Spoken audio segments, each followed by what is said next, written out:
네, 올해도 어김없이 찾아왔습니다. 전 세계 국가들이 모여서 기후변화를 어떻게 해결할 것이냐를 논의하고 합의하고 결정하는 제29차 UN 기후변화 협약 당사국 총회가 11월 11일 개막합니다. 저 작년에 다녀왔잖아요. 두바이였는데 진짜 정신없어요. 이번에 어디서 열리는 줄 아세요? 글쎄요. 저기 아시아랑 유럽 사이 카스피해 옆에 있는 아제르바이잔이라는 나라의 수도 바쿠에서 이번 기후변화 총회가 열린다고 합니다. 근데 거기 작년처럼 산유국 아니에요? 네, 맞아요. 사실 2022년 이집트, 2023년 아랍에미리트, 2024년 아제르바이잔까지 3년 연속 기후변화의 주범인 화석연료를 만들어내는 산유국에서 아이러니하게도 기후변화 총회가 열리고 있는 건데요. 올해 1월 이번 당사국 총회를 이끌게 될 의장으로 지명된 인물도 아제르바이잔의 국영석유 회사에서 20년 넘게 일했던 인물이더라고요. 기후변화를 막으려면 화석연료를 줄여야 하는데 화석연료로 먹고 사는 나라가 과연 기후변화 대응에 진심일 수 있을까 하는 의심의 눈초리로 이번 총회를 바라보고 있는 분들도 많은 게 사실입니다. 그래도 작년 아랍에미리트에서 열렸던 28차 기후변화 총회에서 전 세계가 재생에너지를 3배가량 늘리고 화석연료에서 벗어나는 전환을 가속한다라는 것에 합의를 했다는 점을 보면 산유국에서 기후변화 총회가 열린다고 해서 전혀 말도 안 되는 결과를 내놓는다거나 지금까지 해온 기후대응 논의가 후퇴되거나 하는 건 아니니까 너무 이번 기후변화 총회를 비관적으로만 생각하진 않아도 될 것 같고요. 하여튼 이런 말도 많고 탈도 많은 UN 기후변화 당사국 총회, 올해에는 과연 어떤 기후변화에 대한 중요한 얘기가 오고 할지 다는 못 알아보고요. 중요한 거 몇 가지만 한번 알아보겠습니다. 자, 기후변화를 일으키는 주범이 뭐예요? 온실가스요. 그쵸, 온실가스죠. 기후변화를 막기 위해 가장 먼저 해야 될 게 온실가스를 줄이는 일이란 말이에요. 그래서 전 세계가 기후변화를 막으려고 2015년에 파리 기후협약이라는 국제협정을 맺었잖아요. 이건 다 아시죠? 여기서 NDC라는 게 나오는데요. 이게 뭐냐면 자발적 국가 온실가스 감축 목표라고 해서 온실가스를 줄이기 위해 협약에 참여한 나라들이 스스로 감축 목표를 설정해서 줄이자라는 겁니다. 이걸 NDC라고 불러요. 파리 협정의 핵심 내용 중에 하나죠. 그래서 이 NDC가 어쨌다는 거냐? 네, 이 각국이 제출한 NDC가 지금까지는 2030년까지 목표를 담고 있었는데요. 이걸 UN 기후변화 협약 사무국에 공식적으로는 내년 2월까지, 늦어도 내년 기후변화 총회까지는 2035년까지의 목표로 새롭게 제출을 해야 되는 때가 돼서 기후변화 총회의 의장단이 이번 총회가 각 나라들의 야심찬 2035년 NDC가 발표되는 장이 되기를 바라고 있다고 합니다. 매 5년마다 이제 우리가 감축 목표를 유엔에 제출해야 되는데 그게 이제 롤링 플랜이라고 그러죠. 5년마다 하는 것이.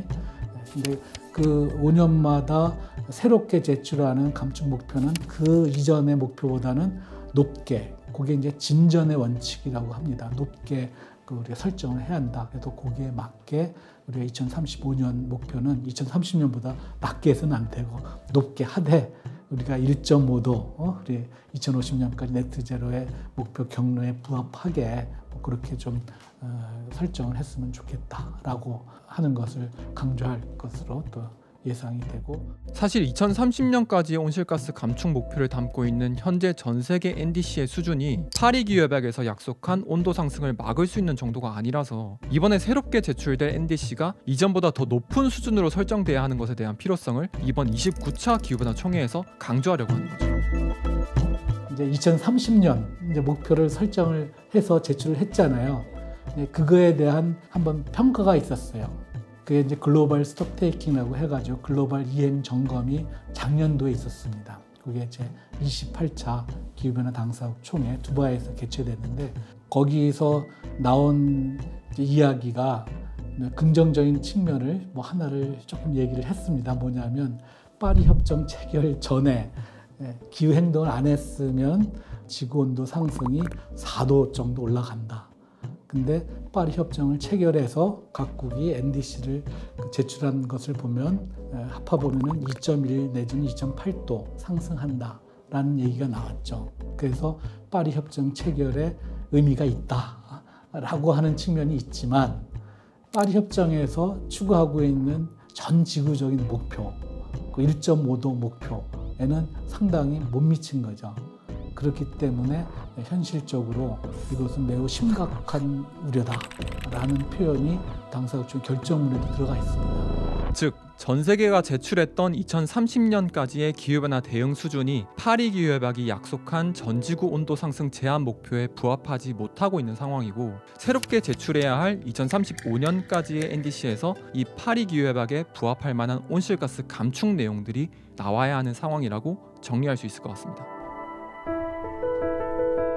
다음으로 중요한 논의는 재원인데요. 재원. 그러니까 돈에 대한 얘기인 건데, 지금 우리가 계속 말하고 있던 UN 기후변화 협약이라고 불리는 이 기후변화에 관한 기본 협약에서 선진국이 개발도상국들에게 기후 대응을 잘할 수 있도록 재원을 제공하자라는 조항이 나와요. 그래서 전 세계는 그 조항에 따라서 재원을 어떻게 제공할 건지, 얼마나 줄 건지 이런 논의들을 했거든요. 그 결과로 나왔던 게 이제 선진국이 개발도상국들에게 2020년까지 연 1,000억 달러씩 재원을 지원하기로 결정을 한 거죠. 근데 이게 또 제대로 되진 못했어요. 선진국들은 매년 1,000억 달러를 조성하는 거에 실패를 했고, 이건 아니다, 2025년까지 기간을 더 늘려서 좀 제대로 해보자 라고 해서 2022년에 겨우 딱 한 번 1,000억 달러 조성에 성공을 하게 됩니다. 기후금융이라고 하는 거가 쭉 과거의 역사를 보면 2009년도에 코펜하겐에서 개최되는 당사국 총회에서 2020년까지 개도국을 위한 기후대응 기금으로 연 1,000억 불을 조성하기로 했어요. 그게 2020년까지인데 한 번 더 연장해서 2025년까지 그게 됐어요. 그런 가운데 2025년까지는 됐는데 2025년 이후에 기후 재원의 목표가 지금 없습니다. 기후 대응 행동에 있어서 이행 수단으로 가장 중요한 거 재원인데, 재원이 있어야지 기술 발전도 있고 그 기술 발전에 따른 또 능력 배양도 해야 되는 건데, 기후 재원에 대한 목표가 2025년 이후에는 없기 때문에 목표 설정을 하자. 기후 금융이 또 하나의 커다란 또 핵심 의제가 되겠습니다. 2020년에서 2025년까지 기간을 연장했었던 것도 끝이 나면 그 이후부터는 기후 대응 기금을 누가, 어떻게, 어디까지, 얼마나 할 것이냐에 대해서는 논의가 필요한 상황인 건데요. 이게 돈 문제다 보니까 많이 민감해서 기후변화 총회 전에 하는 사전 논의들에서부터 나라들마다 의견이 너무 다르고 합의가 잘 안 되고 있다고 합니다. 이번 기후변화 총회 주요 관계자는 이번에 아예 합의를 못할 수도 있다고 하더라고요. 그럼 어떻게 돼요? 내년으로 미뤄지지 않을까요? 근데 내년이 2025년이니까 사실 올해 굵직한 내용들은 합의를 한 게 맞죠. 네, 오늘 빠르게 이번 제29차 UN 기후변화 협약 당사국 총회에 대해서 중요한 내용 위주로 알아봤는데요. 사실 이거 말고도 기후변화 총회라는 게 이게 전 세계에서 모이는 회의잖아요. 그래서 굉장히 많은 의제를 가지고 논의가 이루어지는 곳이라서 이번 기후변화 총회를 제대로 이해하기 위해서는 오늘 영상으로는 좀 부족하지만 그래도 전 세계 기후변화 대응의 큰 줄기가 지금 어떻게 흘러가고 있는지 파악하시는데 조금이나마 도움이 되셨길 바라면서 저희가 준비한 영상 끝까지 시청해주셔서 감사합니다. 그럼 다음에 더 유익한 영상으로 찾아뵙겠습니다. 감사합니다. 들어가세요.